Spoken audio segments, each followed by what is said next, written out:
Good evening. Welcome back. Or, if this is your first night here, welcome. Come in. There's a fire, and nothing tonight is urgent. This is the sleepy history of medicine. Long, quiet documentaries about how human beings have tried to heal each other, told slowly, in the dark, at the pace of a fireside story. You don't have to follow any of it.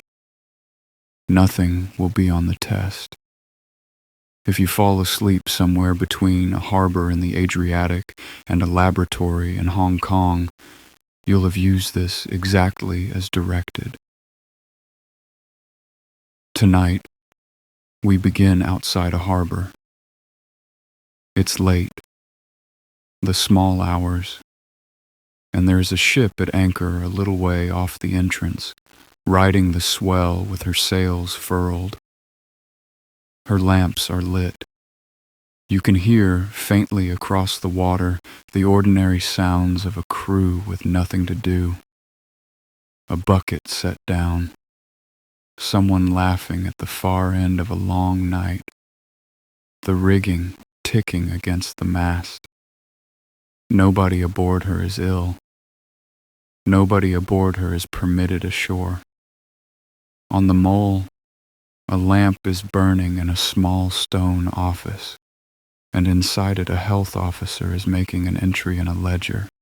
The ship's name, her master, her port of departure, her cargo, the date of her arrival, and the date, some weeks off yet, when her people may finally set foot on land.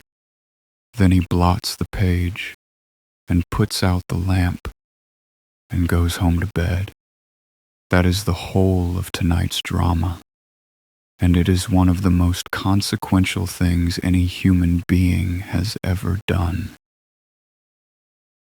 Because the number of days on that page is 40. In the Venetian of the period, 40 is quaranta, and a period of 40 days is a quarantino. Quarantine. The word has traveled into nearly every language on earth, and it began exactly here, with frightened officials in harbor towns 600 years ago, deciding that a ship could wait. Tonight's subject is the disease that made them decide it. Plague. It has killed more human beings than any other disease in history, and probably more than every war ever fought. And this could easily be a horror story. A great many tellings are. Ours will not be.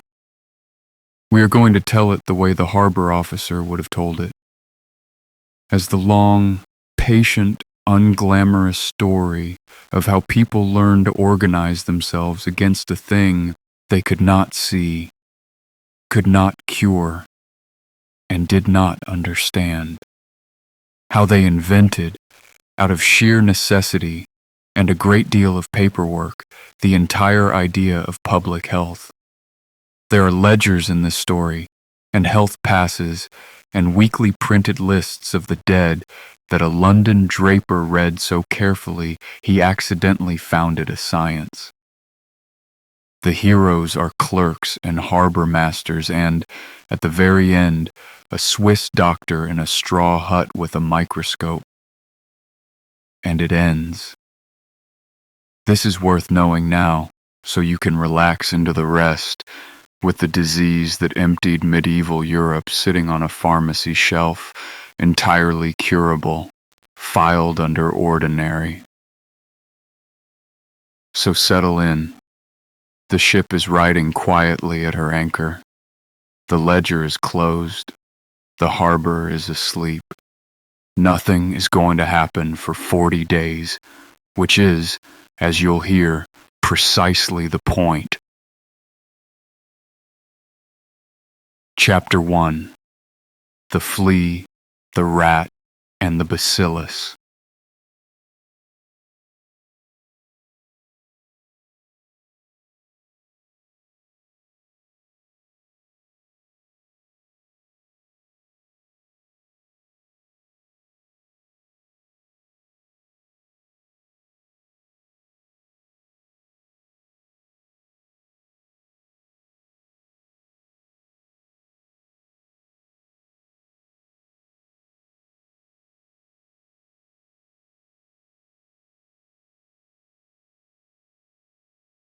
We are going to do something tonight that this series doesn't usually do.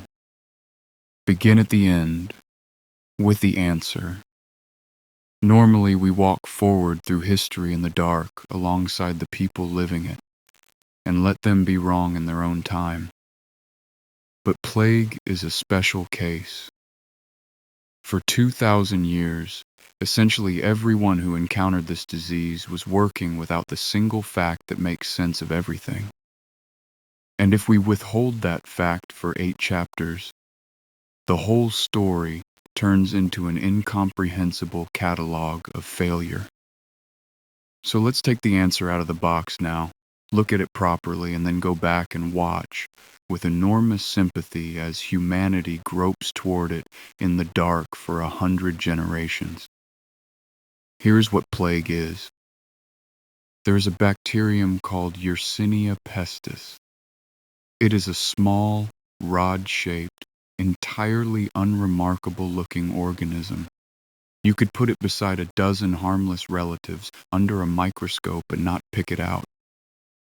It is named, as we'll hear in a later chapter, for the man who finally cornered it in 1894, which tells you how recently the name is possible at all. And it does not, in the ordinary run of things, live in people. It lives in rodents. That is the first fact, and the strangest one. Plague is not a human disease.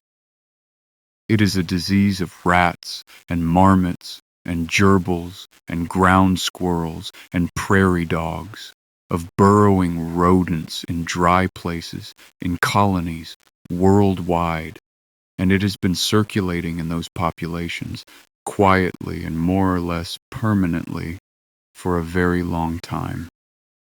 Epidemiologists have a term for that arrangement: a reservoir.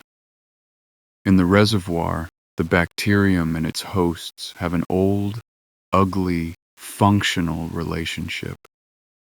Outbreaks flare through rodent colonies and burn out and smolder on. Human beings are not part of that arrangement. We are a spillover. Every plague in this episode, every catastrophe, every emptied city, every ledger of the dead, happened because a disease of rodents took an accidental detour through us. The detour has a mechanism, and it is a flea. There are many flea species that will do. The one most often named is the oriental rat flea. A flea takes blood meals from its rodent host, and in doing so it can take up the bacterium. And here the story acquires its one piece of genuinely unsettling natural history, which we'll tell once, plainly, as biology rather than as horror. In some fleas, the bacteria multiply in the gut until they form a mass that blocks it. The flea, now unable to get a meal past the blockage, is starving. And a starving flea does what any starving creature does. It tries harder, and more often, and less carefully. It bites, and bites again, and each attempt pushes a little of the infected material back into the wound it has just made. The block is what makes the flea dangerous, and hunger is what makes it persistent. Now add the second half of the mechanism, which is about hosts rather than fleas. When plague sweeps a rat colony, the rats die, and their fleas, whose warm, familiar world has just gone cold, leave in search of another. Ordinarily, they'd want another rat. In a granary, a ship's hold, a crowded quarter of a medieval city, the next warm thing available is quite often a person. And so the disease arrives, not as a punishment or a wind or a poison, but as a small insect making a reasonable decision about dinner. And a word for the rat, who has been slandered for 6 centuries and deserves at least an accurate slander. The animal at the center of the classic account is the black rat. Ratus ratus, the ship rat, the roof rat. A smaller, lighter, far more agile creature than the brown rat most of us picture, and a superb climber. It liked exactly what the medieval world offered in abundance: thatch, rafters, granaries, timber ships, the warm upper spaces of a crowded house. And it lived, by preference, very close to people without especially wanting anything to do with them. Later, in the 18th century, the bigger and more terrestrial brown rat would spread across Europe and largely displace it, which is one reason the roof-dwelling black rat now seems exotic to us. But for the centuries that matter tonight, the animal was overhead. In the thatch above the bed, in the beams of the warehouse, in the hold under the grain. Not a visitor from outside, a tenant. The word for a disease that works this way is zoonosis, an animal disease that spills into us, and plague is the archetype. Its whole ecology explains things that baffled everyone for centuries. Why did outbreaks follow grain shipments and trade routes? Because rats travel in cargo. Why did they arrive in port cities first? Because ships are excellent rat habitat. Why did they flare in warm months and fade in the cold? Because fleas are seasonal. Why did leaving town so often save you? Not because the air was better elsewhere, but because you left the rats. Every folk observation about plague across 2 millennia was quietly tracing the outline of a rodent and an insect that nobody could see the significance of. A word about what the disease does in a person, briefly, at our usual distance, because you're trying to sleep and because the clinical details are not what this episode is about. Plague takes 3 principal forms, and the names are all you really need. The classic one is bubonic, named for the swollen lymph nodes, the buboes, that appear near the site of the bite. It is what the medieval chroniclers described, and it is not spread person to person to any meaningful degree. The second is septic emic, when the infection moves into the blood directly. And the third, the one that changes the arithmetic of the whole disease, is pneumonic, when the infection reaches the lungs, at which point a person can pass it to another person through the air without any flea involved at all. Untreated, all 3 were historically very often fatal. Pneumonic fastest of all. Hold on to that third form, because it resolves an old argument. Historians spent decades asking how a rat and flea disease could possibly have moved through medieval Europe as fast as the chronicles say it did, through winters, across mountains, into households one after another. Part of the answer is that pneumonic plague doesn't need the rats at all. Part is that fleas travel in cloth and grain and human luggage as happily as on animals. And part, frankly, is that we still don't know everything about how the great medieval waves propagated. That argument is live in the journals today. We'll flag it again when we get to 1347, because the experts are still arguing, is one of the series' favorite sentences, and one of the truest things you can say about any interesting subject. 2 more facts to set on the mantelpiece before we go back to the beginning. The first is that this is an old enemy. Ancient DNA recovered from human remains has pushed Yersinia pestis back thousands of years before any pandemic in the written record. Lineages present in Bronze Age Eurasia, in people who died long before anyone could write down what had happened to them. The 3 great pandemics we'll follow tonight the 6th century, the 14th, the 19th into 20th, are not the whole story. They're the 3 chapters loud enough to reach the archives. The bacterium has been with us, on and off, for as long as there has been an us. And the second is the one that should govern how you listen to everything that follows. Not one person in the next 7 chapters knows a single thing you have just learned. They do not know about the bacterium. Nobody will see it until 1894. They do not know about the flea. Nobody will propose it until 1898, and be scoffed at for years afterward. They do not know about rodent reservoirs, or vectors, or germ theory, or contagion in any modern sense. What they have is a catastrophe arriving out of nowhere, an urgent need to explain it, and the intellectual tools of their own century. Astrology, theology, the 4 humors, the smell of the air. And here is the remarkable part. The reason this episode is not a tragedy. They beat it anyway. Not with medicine. The medicine was useless for 600 years, but with organization. Watching where the disease came from and closing that door. Holding ships offshore, writing down who died and where, and counting the columns. Appointing officials whose whole job was the health of a city. They were wrong about nearly every mechanism, and right about nearly every measure, which is one of the odder things a civilization can manage, and they did it by paying attention to patterns they could see rather than causes they couldn't.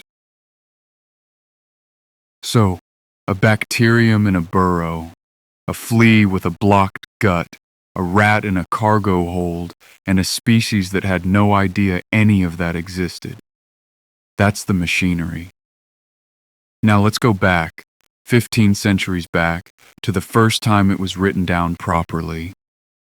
To a summer in Constantinople when the grain ships came in from Egypt, and the greatest city in the world began to keep a count it could not finish.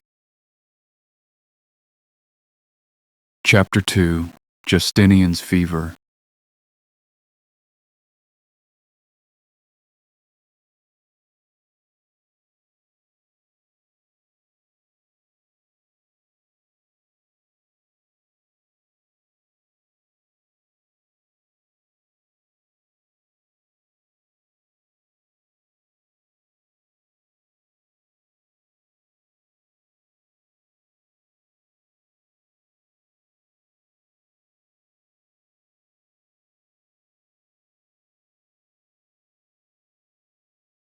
Before we go to Constantinople, we have to let a famous plague out of this episode, politely, with an explanation, because it has been misshelved for 2,000 years. In the second year of the Peloponnesian War, in 430 before our era, a sickness struck Athens while the city was crammed with refugees behind its walls. It killed, by the ancient accounts, a devastating share of the population, took the statesman Pericles among them, and was described in extraordinary detail by the historian Thucydides, who caught it himself, recovered, and wrote down what he had seen with the cold precision that makes him the model for every serious historian since, because he called it, in Greek, a loimos, a pestilence, and because English translators for centuries rendered that as the plague of Athens, a great many people believe it was this disease. It almost certainly wasn't. Thucydides describes a fever that began in the head and worked downward, violent thirst, sleeplessness, a rash, retching, and tellingly, an epidemic that spread readily from person to person among caregivers. What he does not describe in a passage of clinical detail unmatched in the ancient world are the buboes, the swellings that define the plague we're following tonight, and that every later chronicler of every later plague seizes on immediately. Modern candidates for the Athenian disease include typhus, typhoid fever, smallpox, measles, an Ebola-like hemorrhagic fever, and half a dozen others. A genetic study of a burial pit under Athens has been argued for typhoid and argued against ever since. The honest position, our favorite position, is that we don't know, and that a first-rate historian described a disease so well that we can still rule things out 24 centuries later, which is a kind of immortality. So, not our plague. Ours arrives with a date and a paper trail in the year 541, and its first great chronicler is another sharp-eyed, deeply unreliable Greek. The Emperor Justinian ruled from Constantinople, and he ruled with an ambition that no one had attempted since Rome's fall: to put the Roman Empire back together. His generals had retaken North Africa and were fighting their way up Italy. His lawyers had codified Roman law into the form that would shape European jurisprudence for a millennium. His architects had raised the Hagia Sophia, a dome so audacious the age called it impossible. And into the middle of that project, in the summer of 541, plague arrived at the Egyptian port of Pelusium, and then followed the grain. That detail deserves a moment, because it is the whole ecology of Chapter 1 restated as imperial logistics. Constantinople was fed by Egypt. Every year, a fleet carried the grain harvest up the eastern Mediterranean into the capital's enormous granaries, which is to say, every year, the empire operated a scheduled service delivering warm, dry rodent habitat in bulk from Africa to the largest city in the world. When plague seeded itself into that system, it did not need to travel. It was already booked passage. Our witness is Procopius, secretary to Justinian's greatest general, a professional historian with a gift for detail and, the caveat this series never omits, a private loathing for the emperor so intense that he also wrote an entirely separate book, The Secret History, accusing Justinian of, among other things, being a literal demon who wandered the palace at night without a head.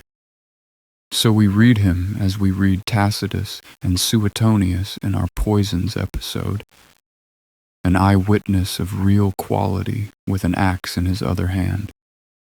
Procopius describes the disease's arrival in the capital in 542 and, crucially for our purposes, describes the buboes unmistakably, describes the varying courses of the illness, and describes the collapse of the city's ordinary machinery for handling death, until an official had to be appointed simply to organize disposal, because the customary arrangements had failed.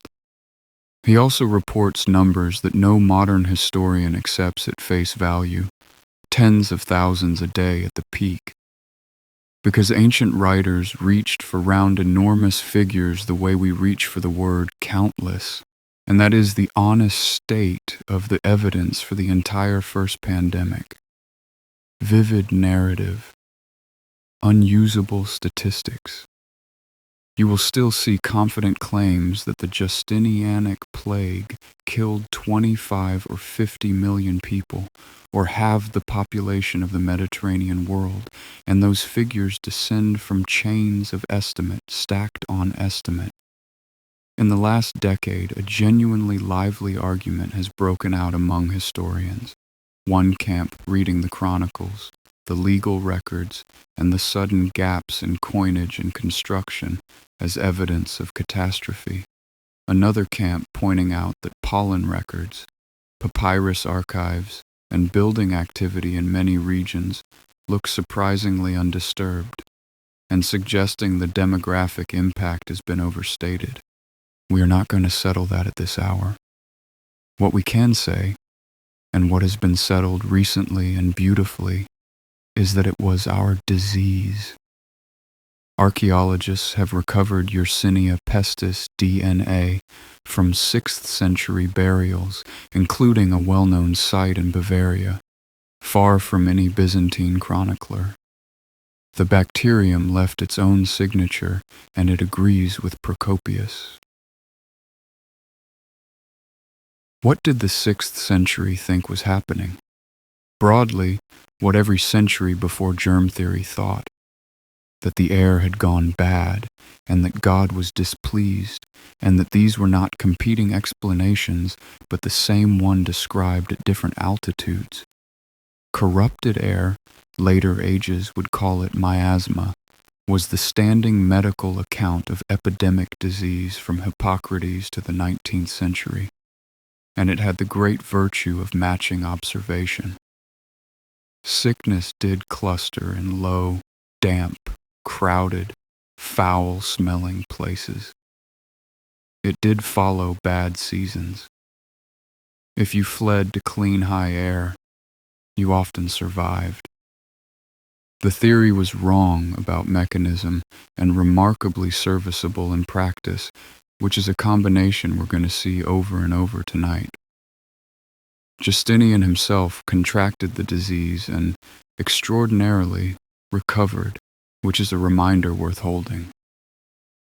This was never universally fatal, and survival, then as now, was commoner than the horror story version allows. But the reconquest never regained its momentum. Armies could not be raised or paid as before. The fighting in Italy dragged on for another 2 decades and wrecked what it was meant to save. And the plague came back in waves, roughly every decade or two for the next 200 years, before fading out of the record around the middle of the 8th century. The disease did not stay in the east. It went west with the same trade that carried everything else, and in the Latin world it acquired its most famous scene. In the year 590, plague was in Rome. The Pope died of it, and his successor, Gregory, later called the Great, responded in the only register available to him, ordering a great penitential procession through the city, 7 columns of clergy and laity converging on St. Peter's, chanting as they went. Gregory of Tours, writing not long after, says people fell dying in the ranks as they walked. The tradition adds that the Pope saw, above the Emperor Hadrian's mausoleum, an angel sheathing a sword, the sign that the pestilence was ending, and the building has been called the Castel Sant'Angelo ever since, with a bronze angel on top of it to this day. Take the vision as the tradition it is. Take the procession as fact, because it is exactly the response a 6th century society could mount. And while we are here, we may as well retire a piece of folklore this series meets constantly. The notion that saying, "bless you," after a sneeze began with Gregory and the plague. It is charming. It is repeated everywhere, and there is no good evidence for it. Sneeze blessings are older and turn up in cultures the plague never touched. Here's the sentence to carry forward from this chapter. The first pandemic produced magnificent description and no institutions. Nobody in the 6th century founded a health board, or held a ship offshore, or wrote a weekly count of the dead. There is no quarantine in Procopius. The Mediterranean world endured 2 centuries of recurring plague, and left behind chronicles, sermons, and law codes, but not one durable machine for doing something about it. The instruments this series cares about would have to wait 800 years for a second pandemic and a different kind of city. Then the waves stopped, and for 6 centuries, from roughly the 750s to the 1340s, plague essentially vanishes from European sources. 600 years is long enough for a disease to become a story your great-grandmother's great-grandmother told. Europe in the 14th century was crowded, well-connected, ambitiously commercial, and, after a generation of famines and hard weather, not especially robust. It had trade routes running east to the Black Sea and beyond, ships moving in a dense web from port to port, and cities with granaries, warehouses, thatch, and rats. It had, in other words, everything the machinery of Chapter 1 requires, and no living memory that any such thing had ever happened. In October of 1347, a small number of galleys put in at the harbour of Messina, in Sicily. Chapter 3. The Great Mortality.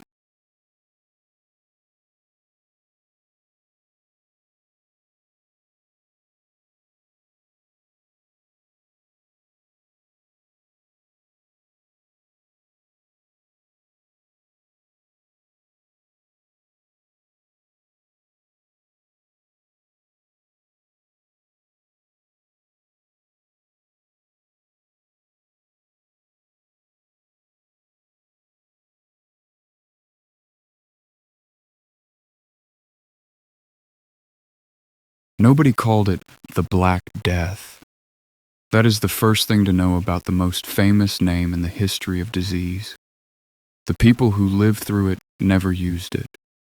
Their chroniclers wrote of the great mortality, the great pestilence, the great dying, magna mortalitas, la grande mortalité, in the plain vocabulary of people describing an event, not branding one.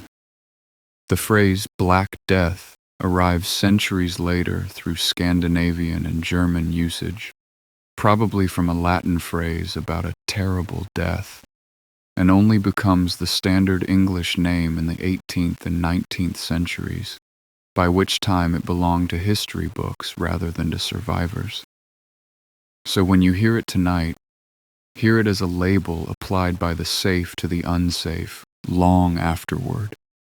In 1348 it was just the mortality, and it had no name because it did not yet need distinguishing from anything else.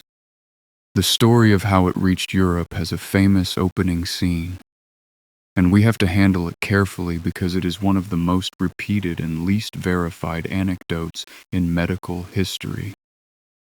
The scene is Caffa, modern Feodosia, a Genoese trading colony on the Crimean coast of the Black Sea, where in 1346 a Mongol army was besieging the city. The story goes that plague broke out in the besieging camp, and that the attackers, in a stroke of grim ingenuity, catapulted their own dead over the walls to spread the disease inside, that the Genoese fled by sea, and that they carried the plague to Italy.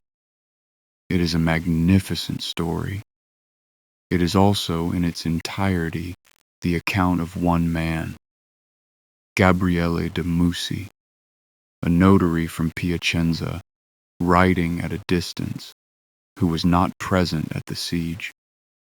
Historians take the outbreak at Caffa seriously, and the retreat by sea seriously, and treat the catapults with the wariness such a perfect detail deserves, the more so because plague did not need any such assistance to get aboard a ship. It needed rats and grain, both of which the Genoese were already carrying. We keep the anecdote where we keep the Borgia poison and the Trojan horse, on the shelf of stories that may be true and are certainly too shapely to trust. What isn't in doubt is the arrival. In October 1347, galleys reached Messina in Sicily, carrying sick and dying crews. The port ordered them out again, which was far too late and notably was already an instinct in the right direction. From Sicily, the disease moved along the shipping lanes with the terrible efficiency of ordinary commerce.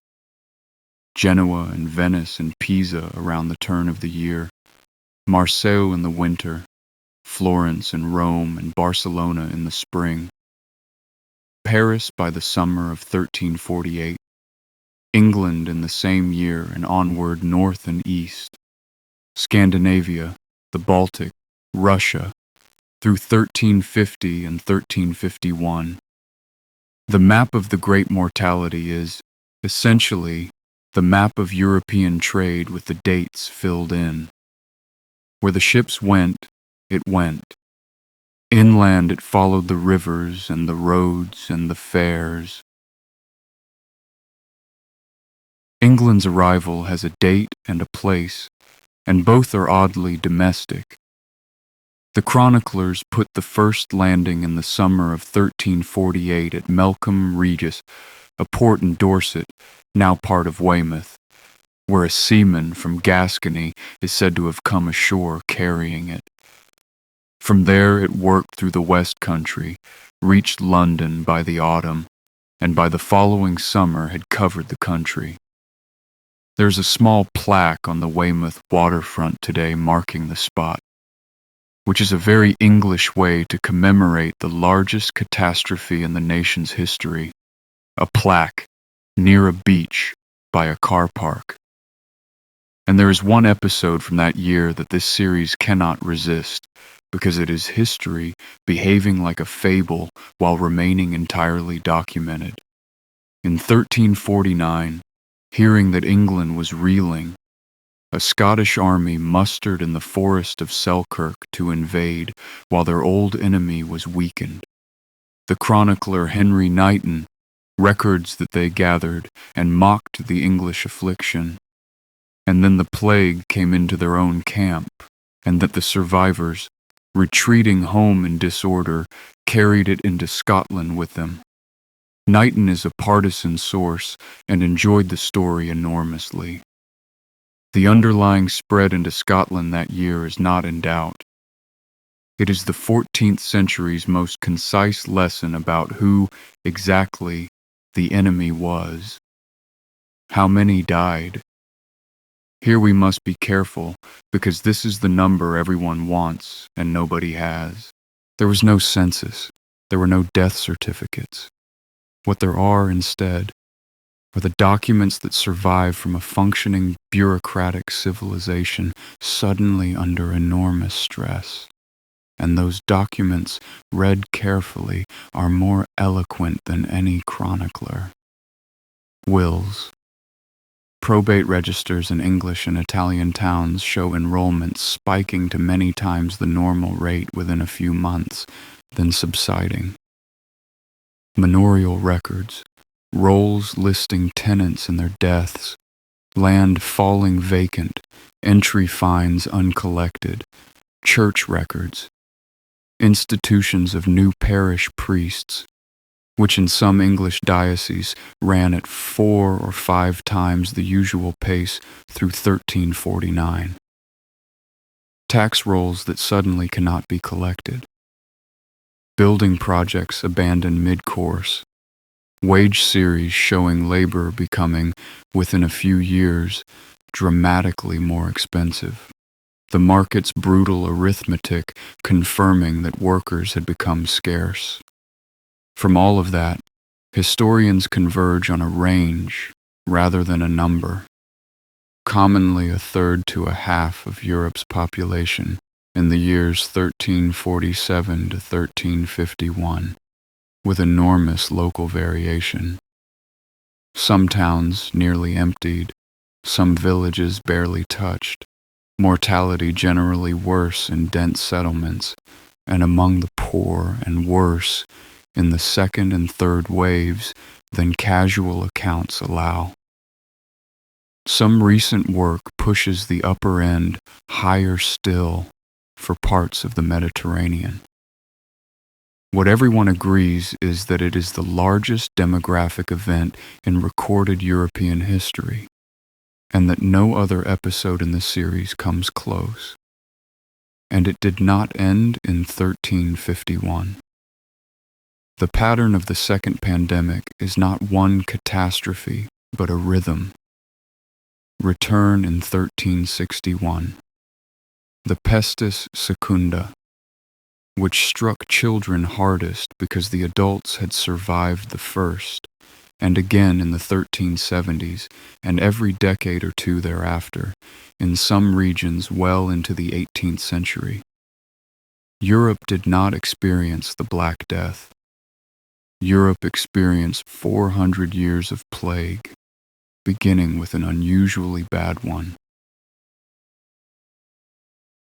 What that did to the world is a subject for a longer and more argumentative episode than this one. But we can note the shape of it in a paragraph, because the shape is famous and quite often overstated. With a third or more of the workforce gone, labor became scarce and wages rose, and lords and governments tried, with limited success, to legislate them back down.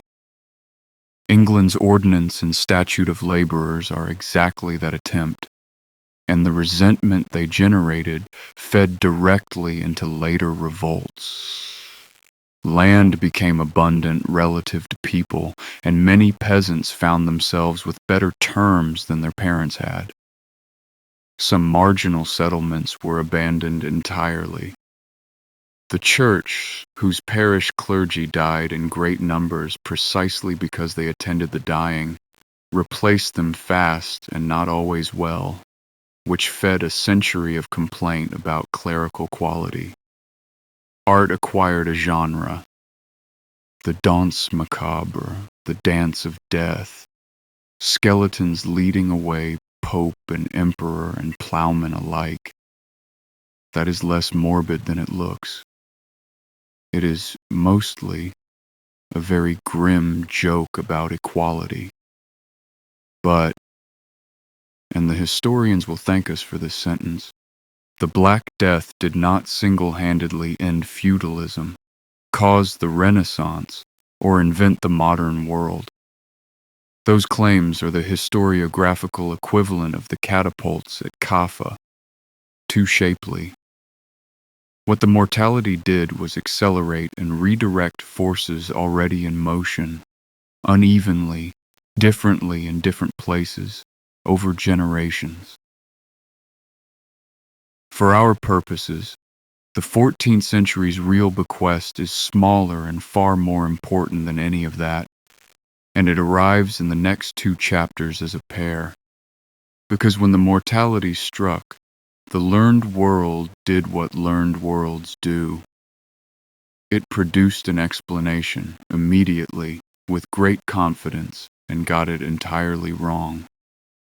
And meanwhile, a handful of practical men in harbor towns, merchants mostly with no medical theory worth the name, noticed something the physicians hadn't. They noticed that the disease came in on ships. One of those responses gave us 600 years of aromatic nonsense, astrological reports, and, at its worst, massacres. The other gave us the word quarantine and every institution of public health that exists today. They happened at the same time, in the same cities, among people who knew each other. We'll take the wrong one first. Chapter 4. What They Thought It Was.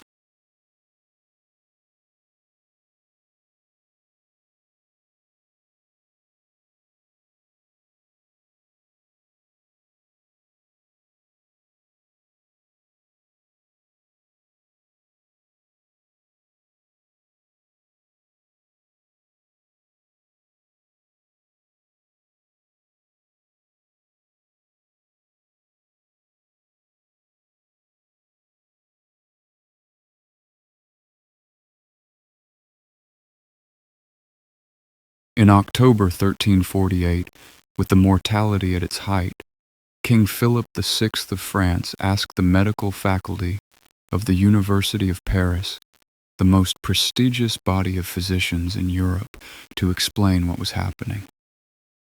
They produced a report.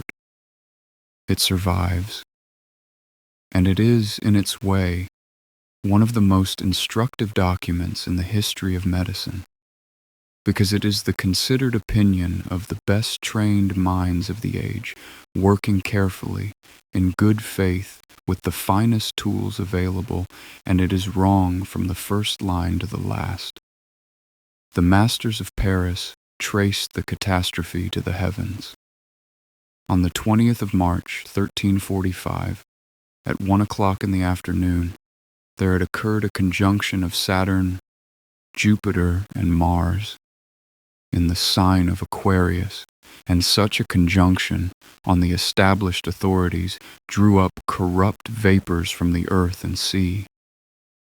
Jupiter, being warm and moist, raised evil vapors. Mars, hot and dry, kindled them, and the corrupted air so produced spread through the world, entering bodies through the pores and the lungs, poisoning the heart. This was not superstition as the age understood it.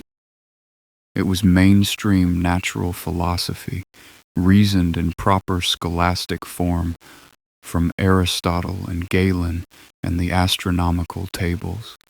It is astrological meteorology, and it was the state of the art. From that diagnosis flowed the recommendations, and the recommendations are where the whole century's response takes shape. If the disease is corrupt air, then medicine consists of managing air. So, burn aromatic woods and herbs indoors, juniper, ash, rosemary, vine wood. Avoid the damp south wind.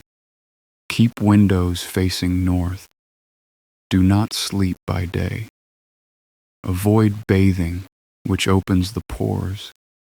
Avoid exertion and baths and, a detail that recurs everywhere, avoid strong emotions and excessive thinking about the plague itself. Carry aromatics, a pomander, a sponge soaked in vinegar and rose water, a nosegay of flowers, a cloth held to the face. Fumigate the streets with bonfires, and take the great compound remedies, including, of course, theriac. We promised in our very first episode that theriac would keep turning up, and here it is at its most poignant. That 64-ingredient masterpiece of ancient pharmacy, aged like wine, sold by the ounce at extraordinary prices, was the most trusted medicine in Europe, and against plague, as we said plainly then, it did nothing, not less than hoped, nothing. Apothecaries compounded it through the mortality. Physicians prescribed it. The rich bought it and died at slightly lower rates than the poor, for reasons that had entirely to do with better food, less crowding, and the ability to leave town. Every remedy the 14th century possessed was, pharmacologically, a placebo against Yersinia pestis, and the century deployed them with tremendous energy. And yet, this is the strange, redeeming twist of the miasma theory, and it matters for the rest of the episode. The practical advice was not entirely useless. Not because the reasoning was right, but because avoid the corrupt air and avoid infected people and places produce, in practice, remarkably similar instructions. Flee early, flee far, return late. The advice of the age, summarized in a Latin tag that became a proverb, was in fact decent advice because it removed you from the rats, the fleas, and the crowd. Isolate the sick in a separate room. Right thing, wrong reason. Burn or bury the bedding and clothing of the dead. Right thing, spectacularly right reason once you know fleas live in cloth. Keep the streets clean of refuse and standing filth. Right, if not for the stated reason. Do not let strangers from infected towns lodge with you. Right. When you strip the astrology away, a great deal of what the 14th century actually did looks like an intuitive, half-blind version of infection control, arrived at by people who thought they were managing smells. That is worth sitting with, because it is the intellectual shape of this whole episode. You do not need a correct theory to take effective action. You need careful observation of what tends to precede what. The miasma physicians watched and noted, and the notes were better than the theory. But there was a second explanation running alongside the medical one, and it was not harmless. If the plague was a punishment, and nearly everyone believed at some level that it was, then the question became, punishment for what and whose fault? Some answered with penitence turned inward. The flagellant movement, which swept through Germany and the Low Countries in 1348 and 1349. Bands of laymen processing from town to town, scourging themselves in public ritual for 33.5 days, one for each year of Christ's life. They were, at first, widely welcomed. They became, quickly, a problem. Unlicensed, apocalyptic, contemptuous of parish clergy, and increasingly violent, and Pope Clement VI condemned the movement in October 1349, after which it was suppressed across most of Europe.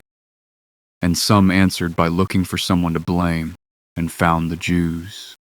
The accusation was that Jewish communities had poisoned the wells. It first surfaced in the spring of 1348 in Provence and Savoy, was extracted by torture from a small number of accused people at Chillon, and circulated as confession, and then spread ahead of the disease itself along the Rhine and into German-speaking Europe. What followed was the largest wave of massacres in medieval European history. In Strasbourg on the 14th of February, 1349.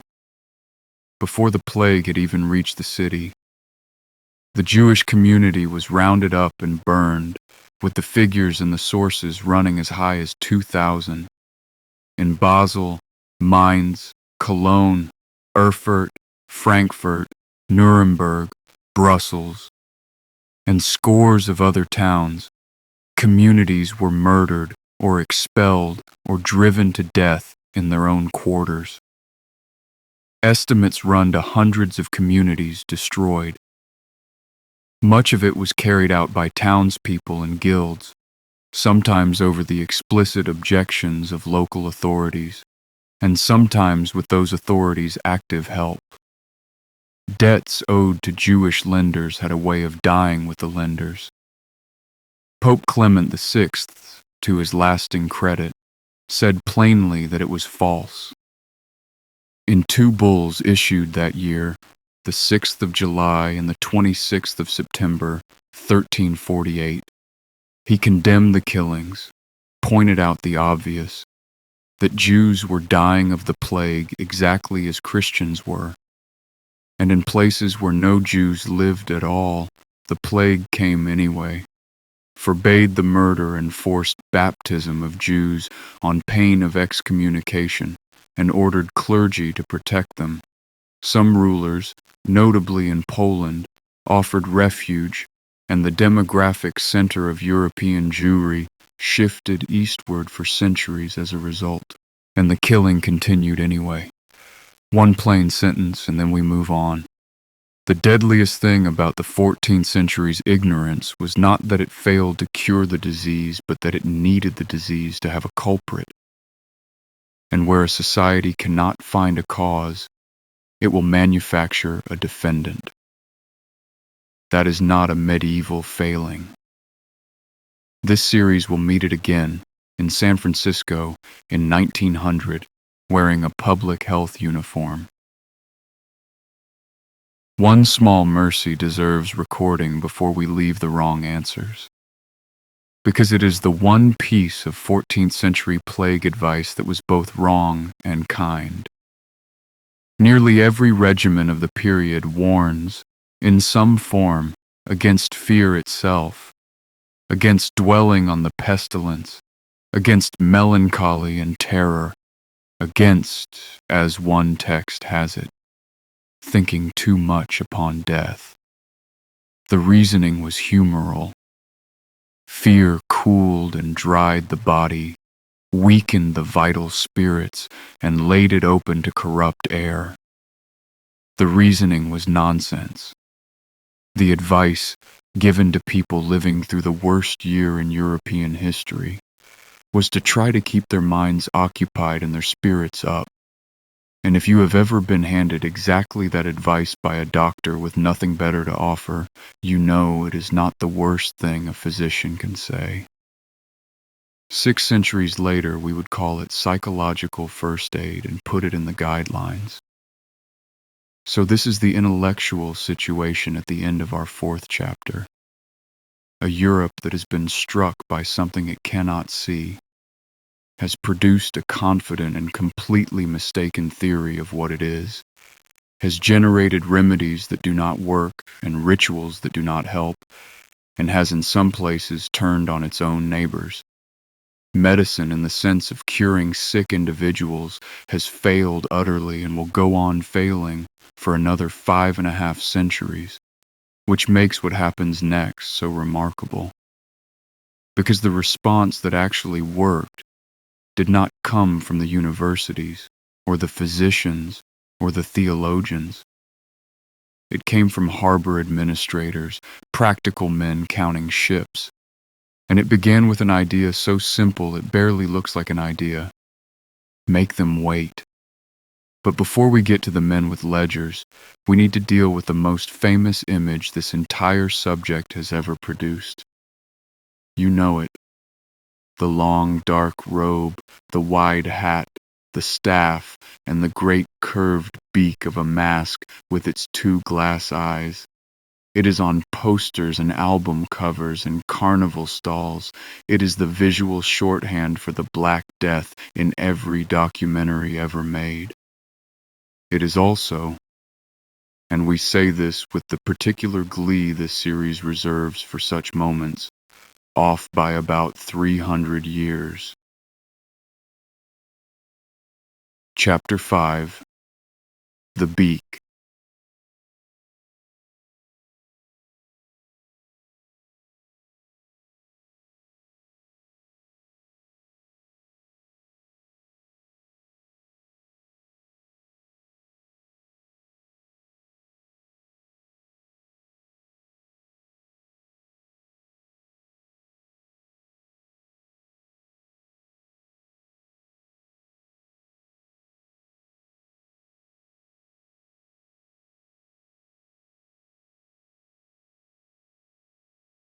Picture the costume properly, because the details matter and most of them are wrong in the popular version.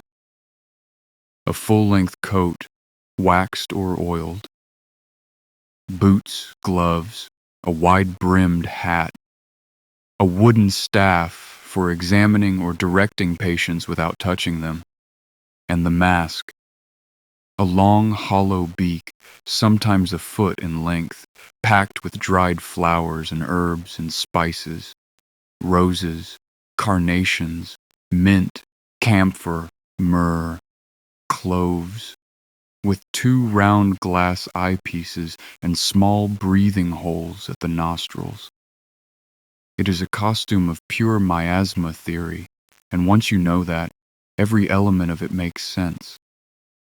If the disease is corrupt air, then filter the air, hence the herbs. If it enters by the pores, cover the skin, hence the coat and gloves.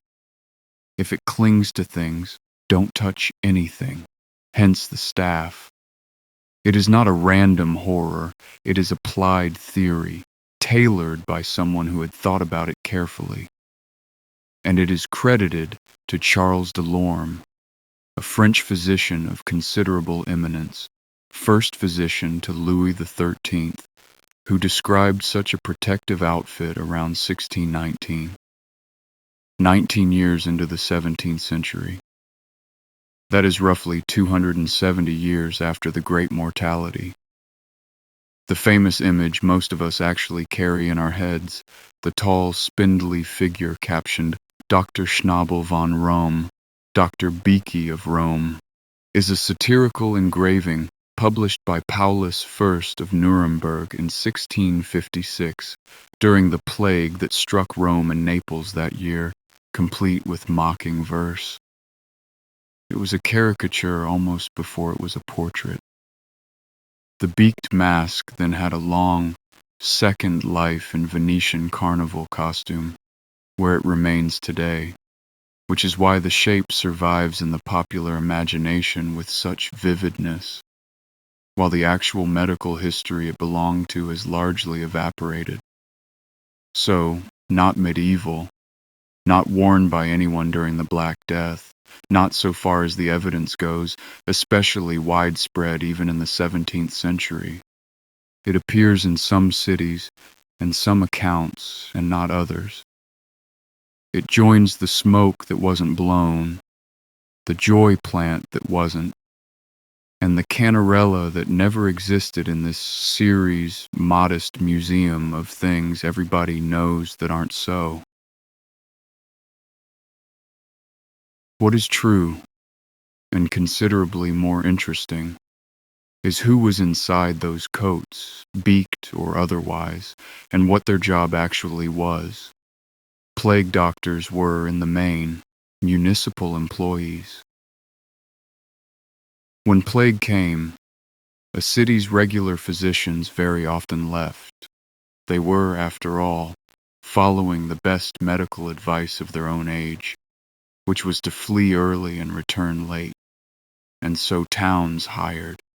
They contracted physicians and surgeons specifically to attend plague patients at agreed salaries, sometimes at spectacular rates, sometimes with the city paying for the man's house and food and a pension for his widow if it went badly. Contracts survive. They read exactly like what they are: hazard pay negotiations. And because the qualified were scarce and the risk was real, the men hired were sometimes second-rate, young physicians without practice, surgeons of modest standing, occasionally outright charlatans who had noticed a market. The plague doctor of the popular imagination is a sinister mystic. The plague doctor of the archives is a man on a short-term municipal contract with a dangerous brief and quite often a signature that doesn't inspire confidence. Their duties were as much administrative as medical, and this is the detail that connects them to everything else in tonight's story. Plague doctors examined the sick to confirm whether it was plague, a diagnostic function with enormous public consequences, since confirmation triggered the whole apparatus of shutting up houses and reporting to the authorities. They recorded deaths. They witnessed wills at a time when notaries were unavailable or unwilling, so that property could pass lawfully when nearly everything else had stopped. In many cities, they were forbidden to treat anyone else and required to live apart and to identify themselves in the street. They were, in effect, walking instruments of the public health apparatus. Certifiers, recorders, witnesses. The medicine they practiced, bleeding, lancing, poultices, theriac, was useless. The paperwork they generated became data. And behind the doctors stood the buildings, which are the other great institution of this chapter. The plague hospital goes by many names: Lazaretto in Italy, pest house or pest house in England, pest house, maison de santé, and its logic is the same everywhere.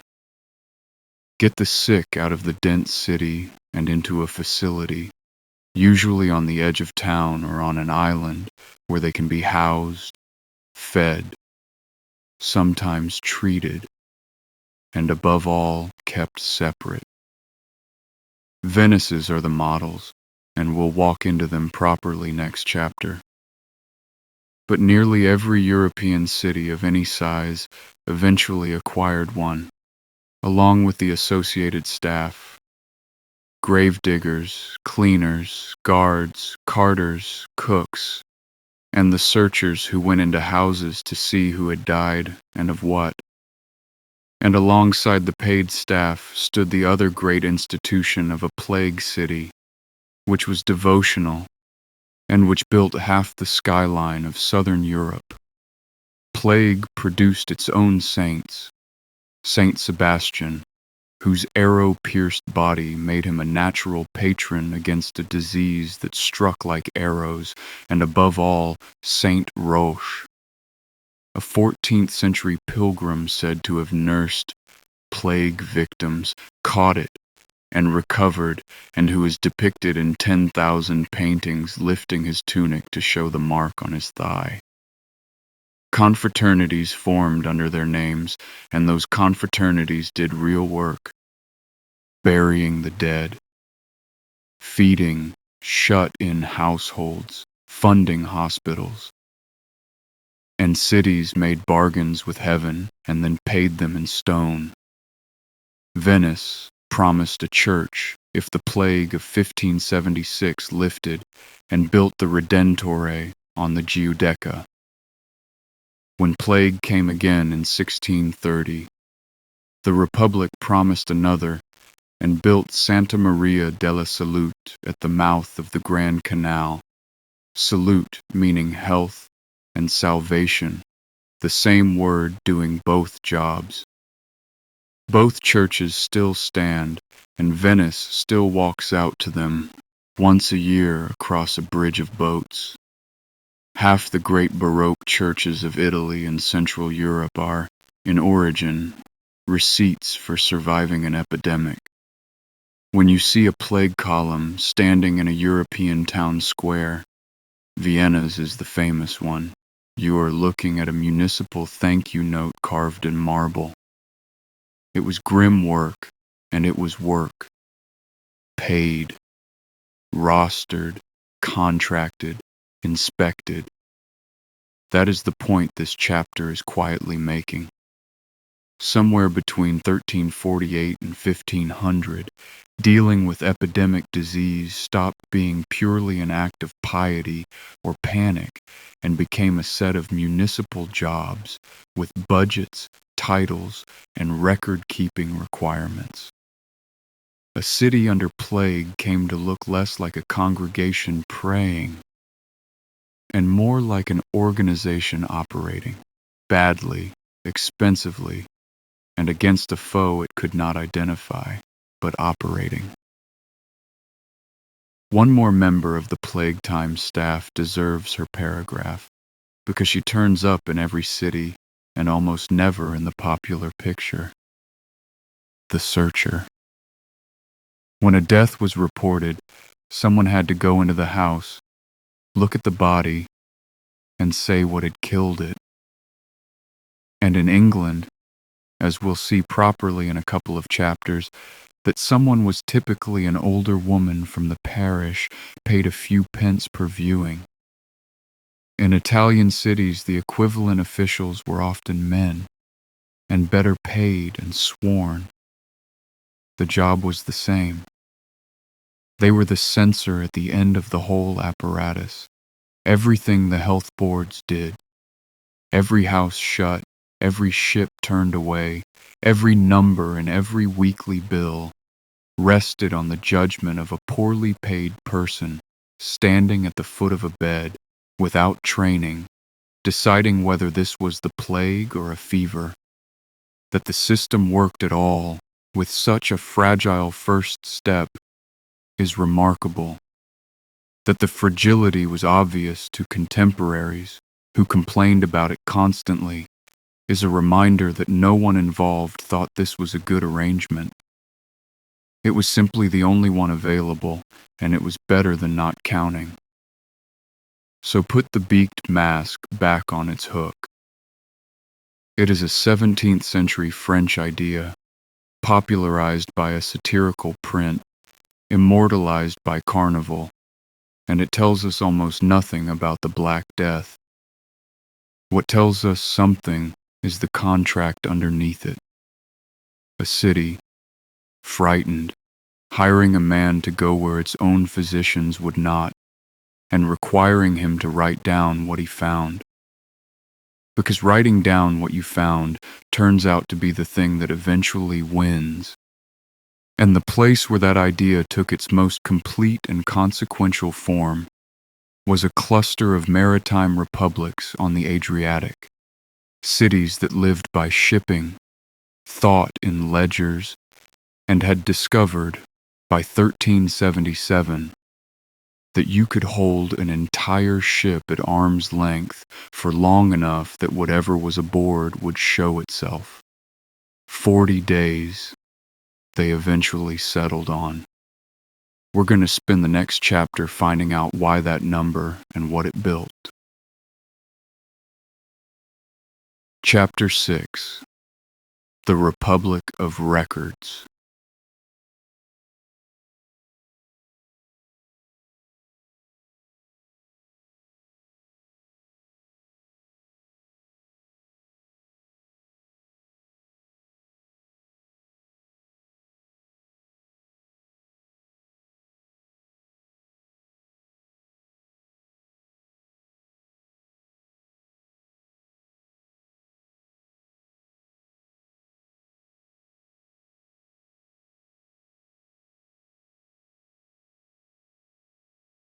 On the 27th of July, 1377, the Great Council of the city of Ragusa, the maritime republic on the Dalmatian coast that is now Dubrovnik, passed an ordinance.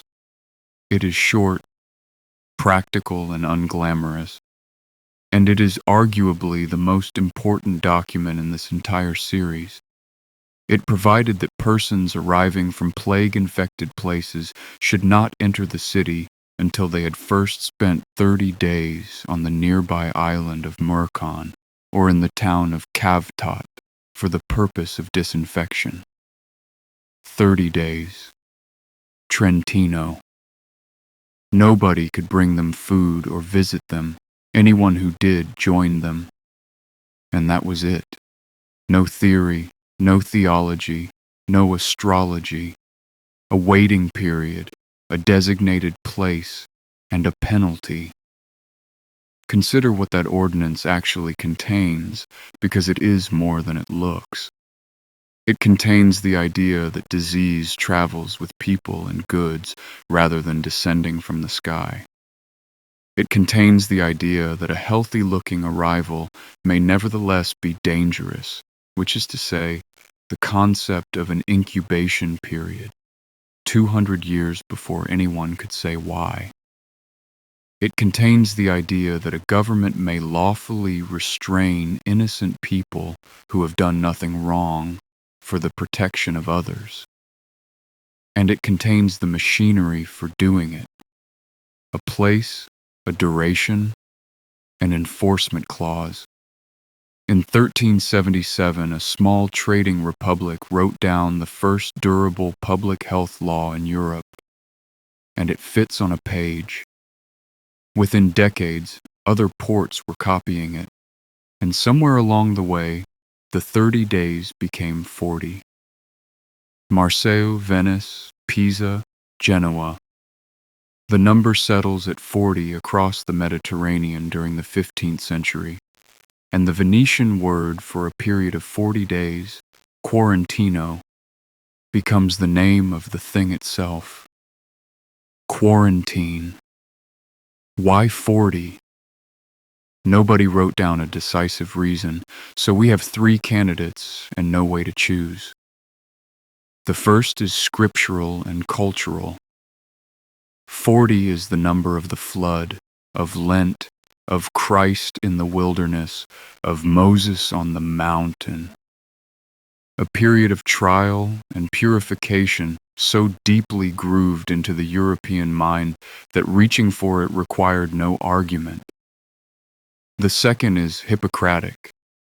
Classical medicine held 40 days to be the boundary of acute disease, the point at which an illness had declared itself. The third is empirical and quietly astonishing. 40 days is comfortably longer than the incubation and infectious period of plague.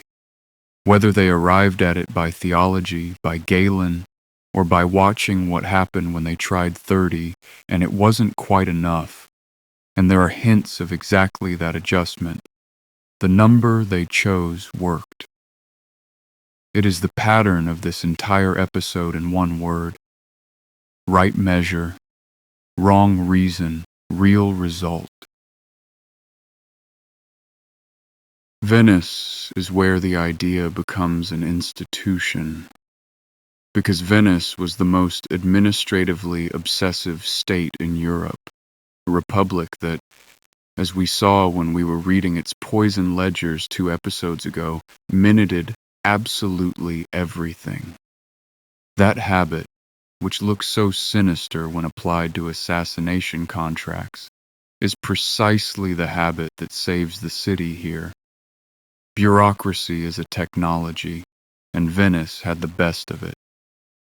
In 1423, the Republic established a permanent plague hospital on an island in the lagoon, Santa Maria di Nazareth, which the Venetians called the Lazaretto, generally reckoned the first permanent institution of its kind in Europe. Later they added a second, the Lazaretto Nuovo, and the 2 islands did different jobs. The old one for the sick, the new one for the suspect. Arrivals, goods, and contacts who were not ill, but might become so. Read that division again, because it is the birth of a distinction we still make. Isolation for the sick, quarantine for the exposed, but well.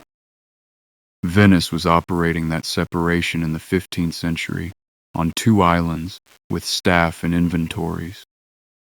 And around the islands grew the apparatus, a standing health magistracy, the provveditori alla sanità, health commissioners, permanent officials of the state with real powers, registers of arrivals, health passes, documents certifying that a ship or a traveler came from a place free of contagion, without which no port would receive you. The first travel documents of the modern kind, and the direct ancestor of every vaccination certificate and health declaration you have ever filled in. Systems for fumigating and airing cargo. Bales opened and turned in the sun for weeks. Letters dipped in vinegar or passed through smoke. Coins washed in water. Tradons, guarded lines around infected districts and in time across whole frontiers. Inspection of the dead and reporting requirements and fines for concealment. Was it perfect? No.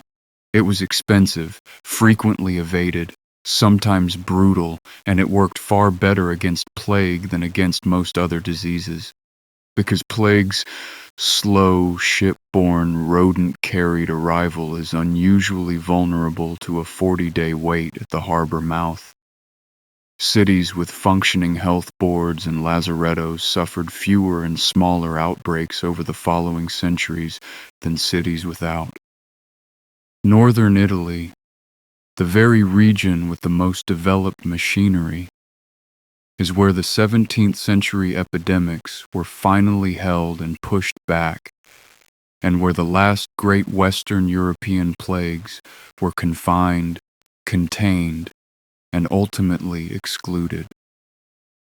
In 1720, plague came to Marseille aboard a ship called the Grand Saint-Antoine, a case study in what happens when the rules are bent for commercial reasons, since the cargo was led ashore early on the strength of influence, and the resulting epidemic killed tens of thousands. And then an enormous cordon was thrown around Provence, with walls and troops, and the disease did not spread beyond it. That was Western Europe's last major plague epidemic. The system, when actually applied, held. And because this series does not hand out unmixed praise, the health board's dark side belongs here too, in the city that had the most sophisticated apparatus in Europe.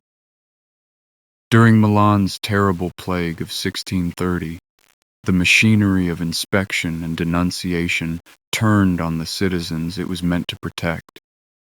A rumor spread that the disease was being deliberately smeared on doors and walls by un-Tory, anointers, plague spreaders, and the health authorities took it seriously.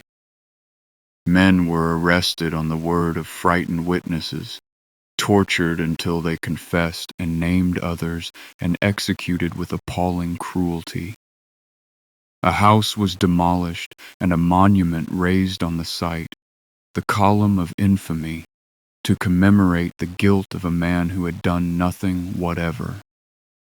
2 centuries later, the novelist Alessandro Manzoni took the trial records apart in an essay called The Column of Infamy and demonstrated, line by line, that the confessions had been manufactured by the process that extracted them, one of the first great modern documents about how institutions convince themselves. The column was pulled down in 1778. The lesson it taught is the same one our poisons episode kept finding, and our 9th chapter will find again. An apparatus built to protect a population can be turned, with astonishing speed, into an apparatus for finding someone to blame. The paperwork does not care which job you give it. Here's the sentence this chapter exists for. Every one of those innovations is administrative, not medical. Not one of them required knowing what plague was. They required only the willingness to observe that the disease came from somewhere, to act on that observation systematically, and to write everything down. Health boards, notifiable diseases, isolation, and quarantine as distinct measures. Port health inspection, travel documentation, contact tracing in embryo, official cause of death recording, cordons, and the underlying constitutional idea that a government may restrict the liberty of the healthy to protect the community. All of it. Every piece, invented by harbor administrators in Italian and Dalmatian port cities between roughly 1350 and 1500, 400 years before anyone had the faintest idea what a bacterium was. When people say plague changed the world, this is what they should mean. Not the skeletons in the frescoes, the paperwork. And the paperwork had one more gift to give, though it took another 2 centuries and a different city to unwrap it. Because Venice's registers were kept for administration. They were instruments of control, meant to be acted upon and then filed. Nobody sat down with a century of health board records and added them up, looking for pattern.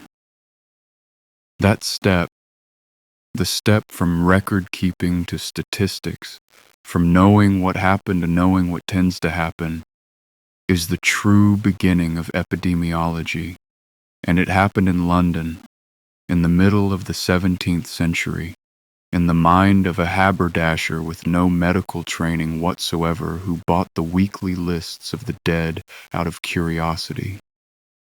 The lists were called the bills of mortality. They were sold in the street for a penny. And in 1662, a shopkeeper named John Grant read 70 years of them, end to end, and noticed that the dead have things to say. Chapter 7. The Bills of Mortality.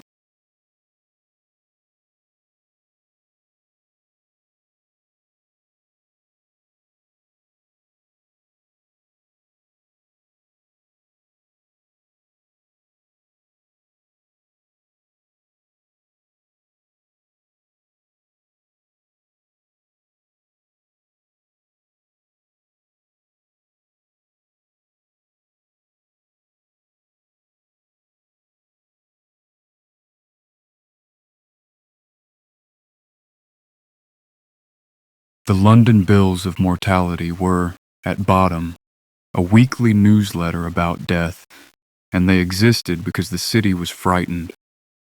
From the 16th century onward, London's parish clerks compiled and published a weekly count. How many were buried in each parish, how many christened, and, this is the crucial column, what they had died of. The bills were printed and sold, and people bought them the way a later age would check a weather forecast, because the number everyone actually looked for was the plague number. If it rose, those who could afford to leave began packing. The bills were an early warning system operated as a commercial newsletter, and their existence tells you that by 1600, Londoners took for granted something Constantinople never had, that the state of the city's health was a published fact. Who produced the data? Here's the detail that startles every modern reader. The cause of death was determined by the searchers of the dead, women, usually elderly, usually poor, employed by the parish at a few pence a body, who went into houses where a death had been reported, viewed the body, asked the household questions, and pronounced a cause. They had no medical training. They were widely suspected of being breathable. A family with a plague death had every reason to prefer the entry read spotted fever, since a plague verdict meant the house was shut up with everyone still inside.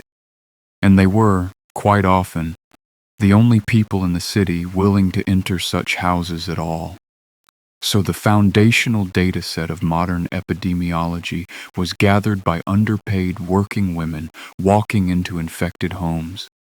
And the whole later science rests on their entries, imperfections and all. It seems only decent to say so. And then came 1665. Plague had never really left London. There were serious outbreaks in 1563, 1603, 1625, 1636. But the Great Plague of 1665 was the last and worst. The bills record something like 68,000 plague deaths in the year. Historians generally treat the true figure as higher, perhaps 100,000, precisely because of the incentives around those searchers' verdicts, and because the bills counted only parish burials in a city where many burials happen otherwise. Perhaps a fifth or a quarter of London died in a summer.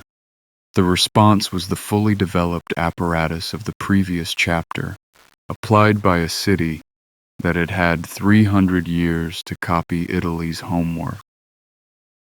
The plague orders had been standing policy since the Elizabethan period, and they were now enforced. Examiners appointed in every parish, searchers to view every corpse, and the central, terrible measure, the shutting up of houses. When a plague death was confirmed in a household, the house was locked with the entire family inside. healthy members included, for a period of weeks. A watchman was posted at the door day and night to prevent anyone leaving and to fetch necessities, and a red cross a foot high was painted on the door with the words, "Lord have mercy upon us." We should be plain about this, at our usual distance. It was the cruelest instrument in the whole history of quarantine. It was widely evaded, it was bitterly resented, and it probably did not work very well because the rats and fleas were inside the house too. Contemporary critics said so at the time. It is the clearest example in the episode of the difference between quarantining a place and quarantining an infection you don't understand. Set against it is Eyam, the Derbyshire village that took the opposite approach voluntarily. The story is usually told. Plague arrived in a bale of cloth from London in 1665. The rector and his predecessor persuaded the village to seal itself off rather than flee and spread it. Supplies were left at boundary stones, with coins disinfected in vinegar-filled hollows.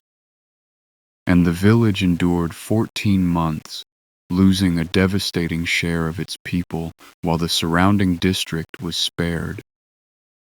It is a genuinely moving story, and it is broadly documented. But historians have been chipping at the romance for years.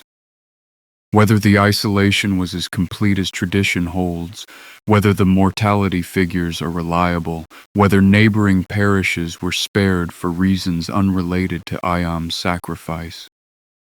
Take it then, as this series takes such things.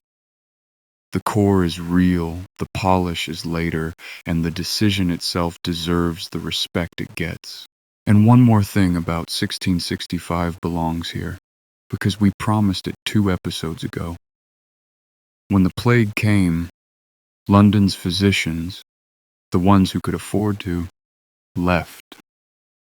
The College of Physicians largely emptied. The apothecaries, by and large, stayed. They kept their shops open. They compounded what they had. They attended people no one else would attend, and a number of them died for it.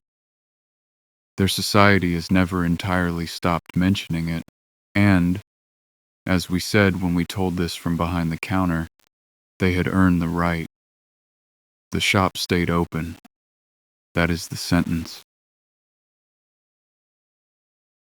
Now the good part, which arrived 3 years before the catastrophe and made everything after it possible. In 1662, a London haberdasher named John Graunt published a small book with an unassuming title, Natural and Political Observations Made Upon the Bills of Mortality. Graunt was a tradesman, a draper by business, with no university education and no medical standing whatever. What he had was access to decades of those penny bills and the entirely novel idea of adding them up. What he found, nobody had ever known, because nobody had ever looked. That more boys are born than girls, in a consistent ratio. That death rates in the city exceeded birth rates. So London's growth came from migration. That most deaths came from a small number of chronic conditions rather than the spectacular ones that frighten people. That plague years had a recognizable signature and that plague deaths were being underreported in favor of other causes. He could see the misattribution in the numbers themselves. And most consequentially, he built from the bills the first crude life table, an estimate of how many people out of 100 born would survive to each age. That table is the direct ancestor of every actuarial calculation, every insurance premium, and every epidemiological model that exists.